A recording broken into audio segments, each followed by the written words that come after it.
Let's learn another literary terms called the alienation effect. And this is very interesting क्योंकि ये जो term है ये टर्म लिया गया था रशियन फॉर्मलिज्म से, और रशियन फॉर्मलिज्म का एक कॉन्सेप्ट है डीफैमिलियराइजेशन।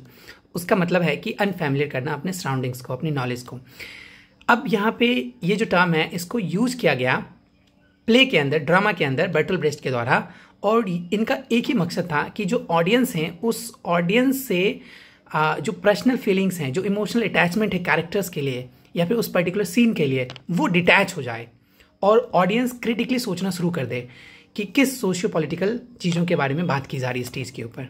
ऑलराइट, अब कहता है कि टू अचीव दिस उन्होंने काफ़ी सारे टेक्निक्स का यूज़ किया, जैसे कि उन्होंने फोर्थ वॉल को ब्रेक किया, मतलब कि डायरेक्टली एड्रेस करने लगे ऑडियंस को, है ना। कोई भी कैरेक्टर बीच में खड़ा होकर ऑडियंस से डायरेक्टली बात करने लगा। अगर कोई बच्चा रो रहा है तो डायरेक्टली बच्चे को चुप करा रहा है। तो this was a kind of different era कह सकते हैं ड्रामा के अंदर। फिर मिनिमलिस्टिक एंड नॉन रियलिस्टिक मतलब एक तरह से कह सकते हैं सेट्स उन्होंने डाला।